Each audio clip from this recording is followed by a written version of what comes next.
Hi there, welcome to my first rant. While I was organizing new playlists for Showashowcase, specifically a villains catalog, I was suddenly stunned with a shocking realization. Aside from Gabra, Kumonga, and Kamakuris, Bandai has given us practically all of Godzilla's Showa foes. I mean, who saw Ibara ever making the cut? And Hedorah's multiple stages, even a 1955 Anguirus. And as gravy as all of these unexpected releases have been, it occurred to me that we have one big glaring omission: the arch foe of the Big G himself, King Ghidorah.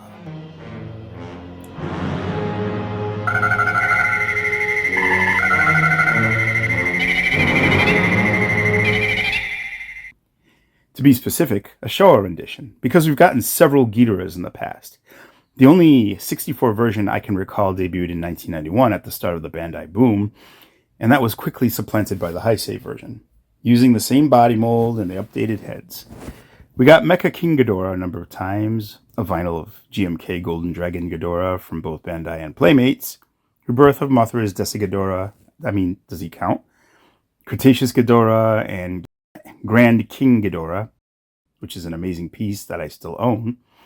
Final Wars brought us Kaiser Ghidorah, one fantastic large-scale one, and one not-so-good movie monster series from last year. The Godzilla anime trilogy gave us I don't know what that's supposed to be, and Bandai also released a new Heisei Ghidorah in the movie monster series last year, and it looked to be a banger. We got a MonsterVerse hunk of hard vinyl in 2019 with zero articulation. Godzilla the Ride has its version recently released, and I think I covered them all. If I were to tally which versions get the most frequent releases, it's down between Heisei and Millennium versions. In fact, Heisei King Ghidorah is probably the most often used version of the three-headed space dragon in modern media. And to be honest, it's one of my least favorite designs. I was not a huge fan of the westernized head designs over the classic horn crests of the original. I despised his Heisei roar, stealing Rodan's cries and replacing the erratic chirping with them.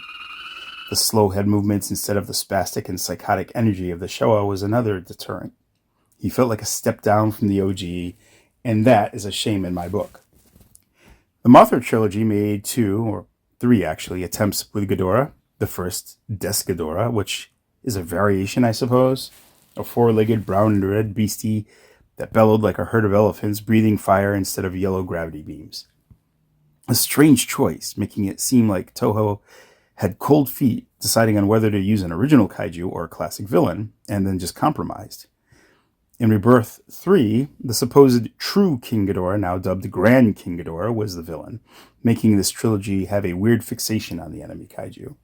The design of Grand is a great update, but like Heisei, the chaotic energy of King Ghidorah's personality wasn't there, making him fairly dull with the film, relying on a variety of energy effects to substitute its manic malevolence.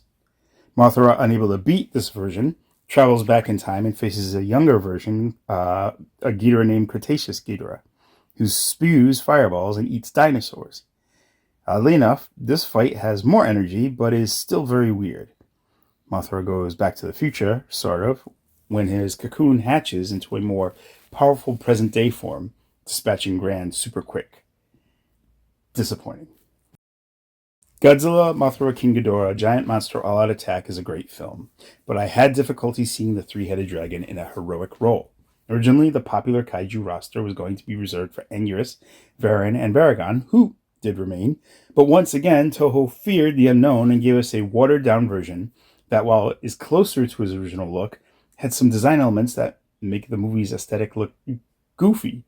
Big chicken-like feet, gaudy protruding fangs, and a smaller body all made the franchise's biggest villain seem very weak, which I believe was the intent. Regardless, I've seen this iteration pop up in various forms of media more often than the classic Showa style of late.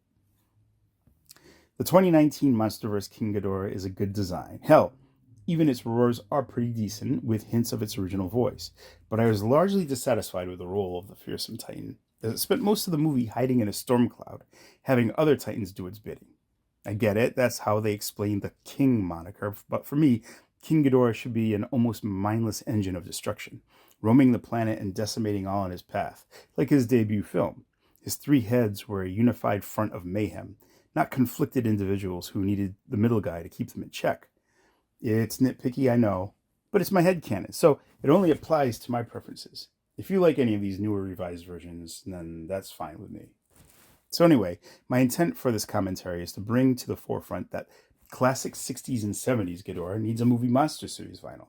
It's been long overdue. If we can get some obscure kaiju lately, there really isn't much in the way of an excuse. 2024 is the anniversary year for Ghidorah the Three-Headed Monster, and it's been speculated that the one may be happening from the fan poll early this year. But that was a fan vote situation, so it's not guaranteed. All I know is no Showa shelf is anywhere near complete with the absence of the Golden Space Dragon. He's been a villain in 4 of the original era's films and is deemed Godzilla's arch foe. Come on, Bandai. You gave us Ibra. Ibra, for the love of peanut butter. We have 2 Ghidorah landing stages. Minya got the glow up this year. Minya! Are we going to get this guy before King Ghidorah? How did I never have a movie Bagan beat him to the roster? Biolante's first form? It's a freaking rose. I mean, this is a kaiju who had to fend off Monster Island's finest all solo. Godzilla always needed a wingman or 2 just to deal with his ass. Anyways, let's say Bandai does have one in the cards for 2024. Let's hope it has all the loving attention 2023's Heisei King Ghidorah got. Because despite being one of my least favorite designs, which is an amazing looking vinyl, no more mustard yellow base color, please. Just pure shiny gold with large wings. Give each head a slightly different posture instead of keeping each neck level with each other as was done in the past. Even the mouths, having some varying degrees agape, would send this over the top in excellence.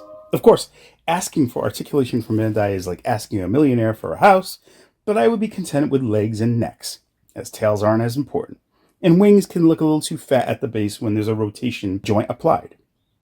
All of these combined would make for a fantastic display piece, and I hope to see one ideally before the year is over for the 60th anniversary. What's your take? Are you clamoring for a nice 1960s style King Ghidorah in your collection? Or are you tired of the 3-headed menace and think we have enough versions and it's not necessary? Sound off in the comments down below and let me know which version of Ghidorah is your favorite. Make sure you hit that like and share icons, and if you're new to the channel, please consider subscribing. I promise my content isn't always this nerd ragey, but it is definitely passionate. Thanks for listening to my rant. I'll be back with more content, so stay tuned. Thanks for watching.